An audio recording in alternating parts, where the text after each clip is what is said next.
Hello, everyone. I am so happy that you are joining me today for another episode of Retail Redeveloped. I am being joined with a recurring guest, somebody that's been on the program, a company that we keep kind of checking in on, and I want to explain to you why we keep checking in. It's a company called IPSOS. They are literally one of the largest global market research forums and companies. They really get into the nitty-gritty of what is happening in the mind of the consumer, and that is why we keep checking in with these guys and keep kind of going back to the well. I am being joined today by Carlos Aragon. Carlos has been with Ipsos since 2012. Variety of custom tracking programs, mystery shopper, customer experience, brand health. He's a real expert on this topic. And they have recently released kind of a phase 3 study on major U.S. retailers adapting to COVID and meeting customer demands. So that's really what we're here to talk about. Obviously, it's top of mind for every retailer, for every brand, for everybody that's trying to sell anything right now. So Carlos, thank you so much for joining us today. I appreciate you being here. Thank you. Glad to be here. So do me a favor, Carlos, before we dive into the study, would you just give a quick 30-second version of what it is that Ipsos does and why we should be taking note? Yeah, so you gave sort of the highlight of what Ipsos is at a macro level. My specific team, we measure in-store and online shopper experiences. So anything having to do with somebody going into a store, going onto a website, going to a restaurant, and shopping, we measure it, whether or not they buy. And in a lot of cases, we're more interested in why they don't buy. Yeah, that's such an interesting way to put that, because why they don't buy or why they are perhaps buying through a channel that is not brick and mortar retail is something that I feel like we're just now kind of scratching the surface of. And I'm sure that you guys are going to have a lot to say on that topic as it kind of fleshes out and gets a little bit more real. So walk us through, obviously this is kind of a multi-part series. Walk us through kind of what the first 2 studies were about, obviously Reader's Digest version, and then what this third one is telling us and how that data is kind of evolving. Just give us a snapshot of where we were at the beginning, where we were in the middle, kind of what inning we're in now, and what you guys are finding out. And just give us some high-level data on what you guys continue to discover. Yeah, happy to. So in 2019, a colleague and I were sitting around kind of talking about BOPIS being buy online, pick up in store. And it was I won't say a new concept, but it was a concept that was starting to gain some traction. And the question that we were bouncing around was, how are retailers performing? What do consumers think? What really matters to a consumer? And we sort of tabled that until we got into 2020. And 2020 was COVID, obviously. Pre-COVID, we were seeing about 1 in 10 shoppers who were doing either a curbside pickup or an in-store pickup. So, buy the day before and then show up and pick it up. What we then saw as we got through April and May was that number had jumped significantly up to about 25% based off of some data we were seeing. And by the time July and August rolled around and we decided, hey, we actually need to measure this. This seems like something pretty important that customers would care about, consumers care about. We then saw that number up at 37%. So, and when was the 37% number? July? That was August of 2020. August. So We're talking about a 6-month period, something that was still in an infancy, a 10% buy online, pick up in store, has jumped all the way up to 37% in a 6-month time frame. Now, to put that in context for people, going from 0 to 10% was like a Herculean slog to get people used to doing that. And it was kind of an early adopter kind of 10% is still early adopter phase, right? Exactly. You're jumping yes. up to 37%. That's almost a freakish acceleration of something as new to the market as buy online, pick up in store. Mm-hmm. And it was forced, right? There were limitations on the number of customers that could go into a store. There was limitations on people being able to go out, and then there were just consumers being concerned about health and safety. And but what's the new mean? It's hard to assume that that's going to drop back down to 10%. Like what's the stickiness factor, or is it only going to go from 37 to 50 because so many people are now comfortable with it and telling mom, dad, aunt, uncle, grandma, grandpa that it's really easy. Like I walked my mom through how easy it was to go on Walmart's app the other day. She couldn't believe that, a little game for one of my kids showed up in 2 days and how easy it was. Yeah, I mean, one of the things that we asked in that original survey was whether they were going to continue doing this after COVID, receded. And over 2/3 of the shoppers said yes. Now, are they going to do it every single time they shop? Probably not. But I fully expect that 37% now, and it's probably higher today because we just had holiday season. But I fully expect that number to stay pretty high in the 40 to 50% range. We'll do this sort of shopping at some point. What were some of the other big kind of revelatory data points that you guys have uncovered, call it the last 8 months? Yeah. So, what we really wanted to understand is what consumers cared about, right? So of the 20 or 25 things that we ended up actually measuring, we wanted to understand which of those were really important and which were sort of nice to have, but consumers don't really care a whole lot. And what we found were a lot of things that we sort of expected, right? Order accuracy is important, speed is important, clear communication and a simple, straightforward process is important. The thing that caught us a little bit by surprise, and maybe it shouldn't have, but it just wasn't something we thought would be as important, was health and safety. And when I say health and safety, I'm specifically talking about a contactless handoff, like you get at a lot of grocery stores, where the customer comes out to your car, if it's a curbside handoff, and they put the groceries right into your trunk or into the back seat. A lot of retailers over the years have trained their employees to, in methods where you hand the product directly to the customer. Well, in the middle of COVID, consumers didn't want that, but retailers weren't picking up on that and weren't responding to it quite as quickly as they could. And that finding was kind of interesting because it's a really simple fix. It doesn't require hardware. It doesn't require software. It's a training issue. And so when I say simple, it is complicated in that you have to train everybody to do something different. And it doesn't require a financial investment. Right. Well, it's almost like you're trying to take back the steps of service that you've ingrained in your frontline employees over the course of their career. And now you have to kind of flip it on its head. So exactly. I get why it would be hard, but to your point, you're not rebuilding a new website infrastructure right. to the tune of a couple $1 million.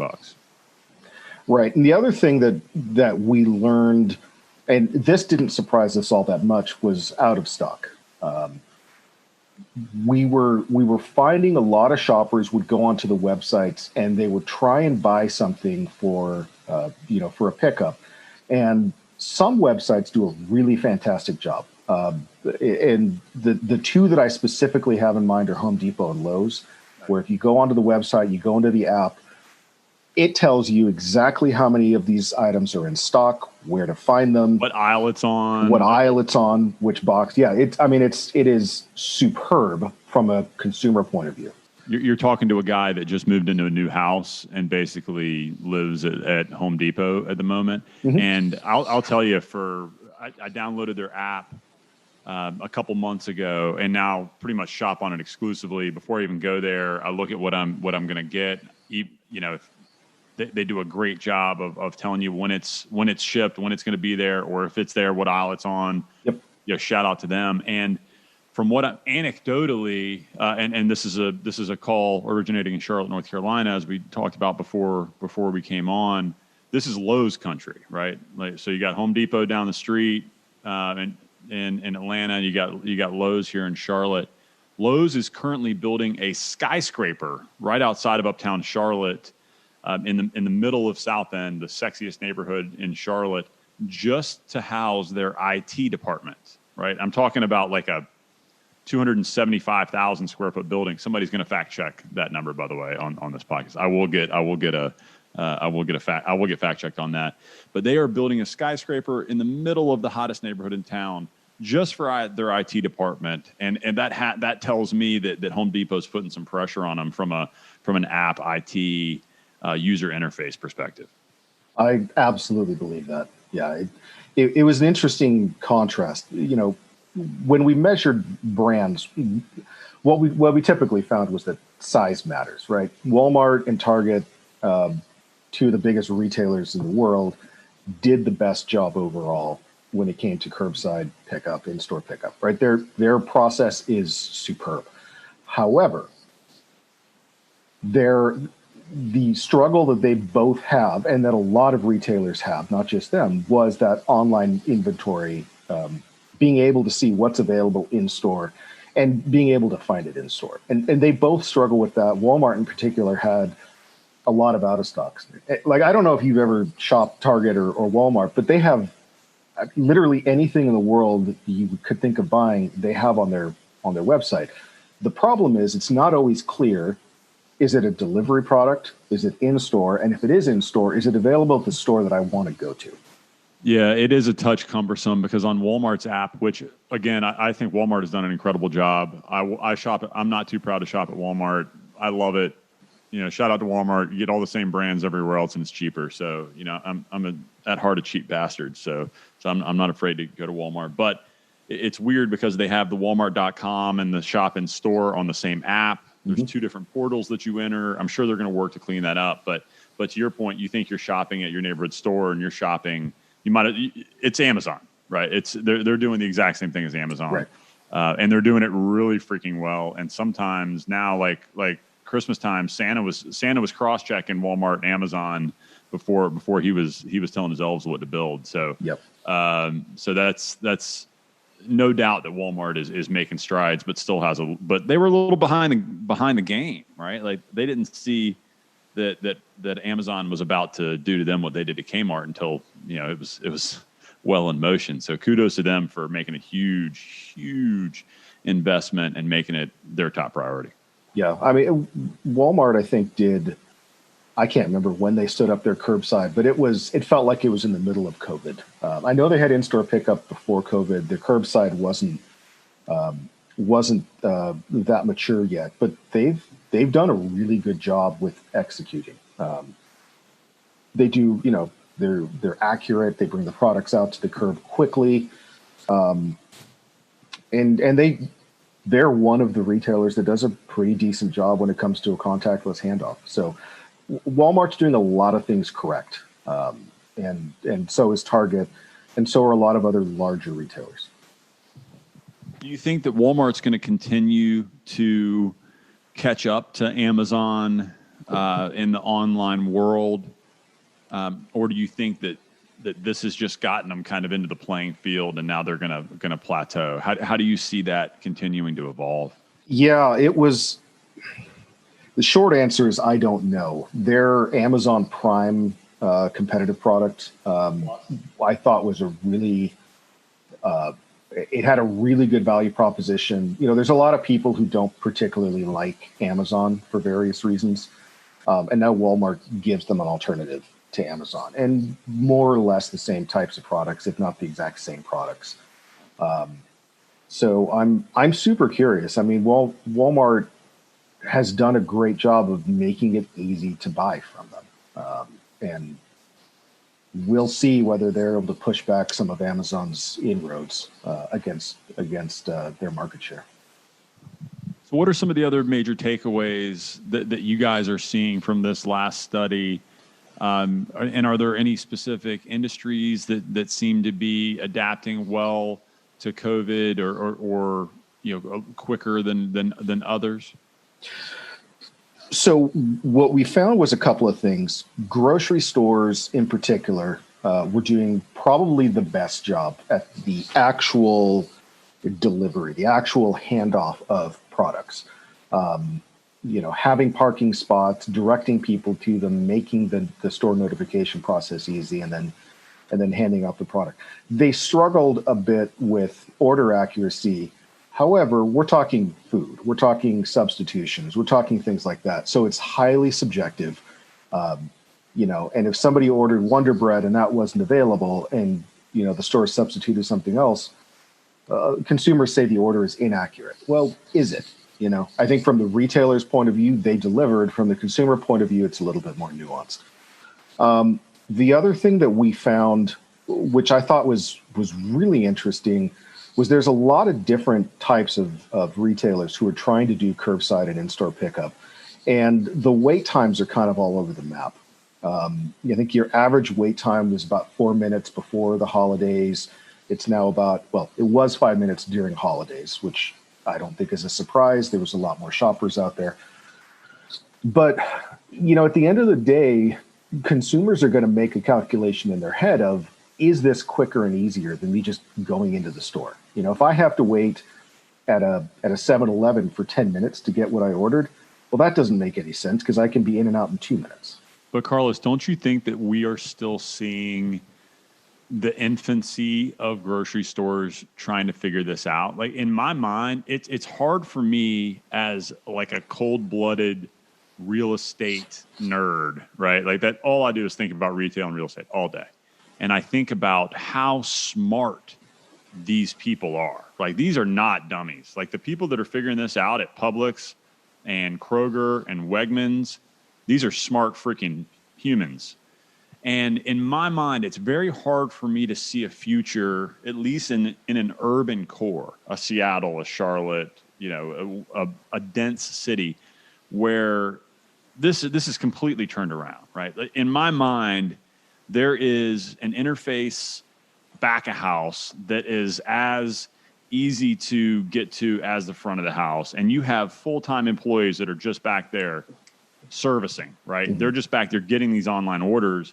And I'm swinging in like bank teller line style, popping the hatch, getting the groceries in, high-fiving and rolling. Or my Uber driver, fill in the blank, delivery service is doing that. I can't, it's very hard for me to think that we're just seeing the tip of the iceberg here. I suspect you're right. I certainly don't see it going backwards. The problem with this is that it is so new, and a lot of these retailers are having growing pains. Anecdotally, one of my colleagues told me about going to a grocery store and picking something up, and he was stuck in literally the drive-through for an hour because they were having some sorts of issues up front, right? I mean, that's absurd, right? But it's an anecdote. It's a one-off. That is not the norm. But for him, that's probably what he's going to remember, and so he may be hesitant to do it the next time. Carlos, I would go one step farther, and I want to date stamp this. I wouldn't be surprised if this sophisticated back of house inventory system where the humans are freaking robots, whatever, are picking the food out. That's out in an industrial park 30 minutes from my house. And the only thing I'm seeing is a slick drop off kind of fulfillment, last mile fulfillment center that looks really pretty. Oh, and by the way, I can go in and get a cantaloupe or something like that. Or, it's only 6,000 square feet, not 40. And a lot of the dirty work is being handled somewhere where somebody's paying $15 a foot in rent. And the super sexy customer interface is right at Main and Main, and somebody's paying $60 a foot to be there. And that is what a lot of retailers are doing. They have fulfillment centers, right? And they particularly do that for home delivery. Home delivery doesn't really matter where the product comes from. They're just going to deliver it to somebody's home. So grocery stores will typically fulfill from that central fulfillment center. but the store pickup is, you're still limited to what's on site at that particular store. I haven't seen any movement by retailers, grocery or otherwise, to speed that up.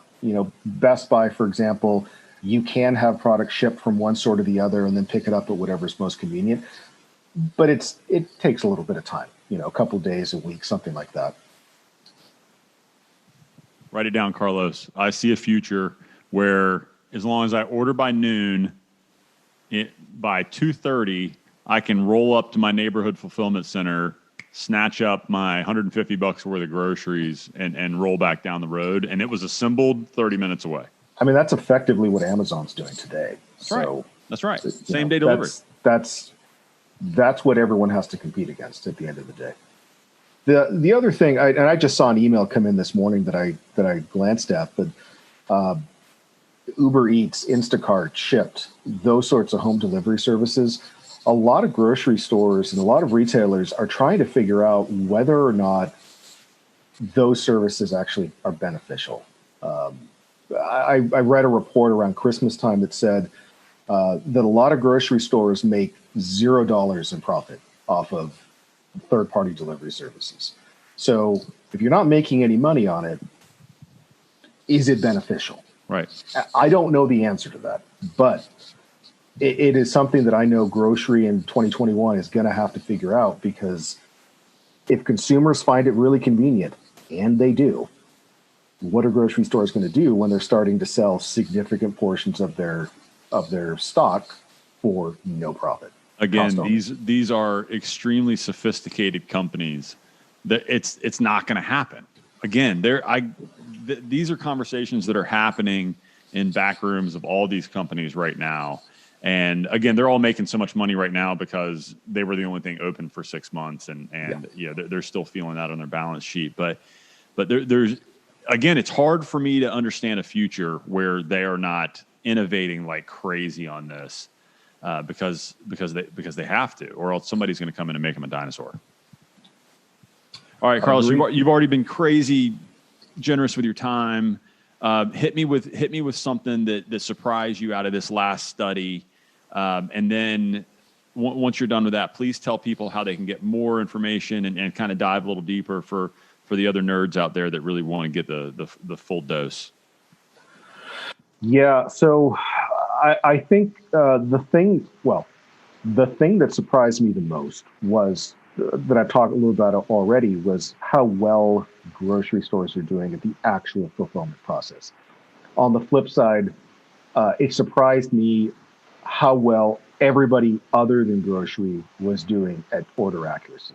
And that I think is something that a lot of these brands can take to the bank and pat themselves on the back for, is, we're not making mistakes. Maybe we're not the fastest, maybe we have inventory issues, but when we do fulfill an order, it is the correct shirt, the correct pair of shoes, and the correct size, and the correct color, et cetera, et cetera.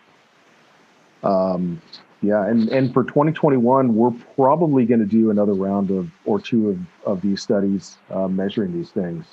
I am super curious to see how, grocery in particular, but also restaurants, how do they perform when it comes to the first party versus third party, right? If it's Domino's delivery versus Instacart delivery, just to use an example, who does better? Who's faster? Who's more accurate? Totally agree that's going to be fascinating to watch, or at least fascinating to nerds like you and I.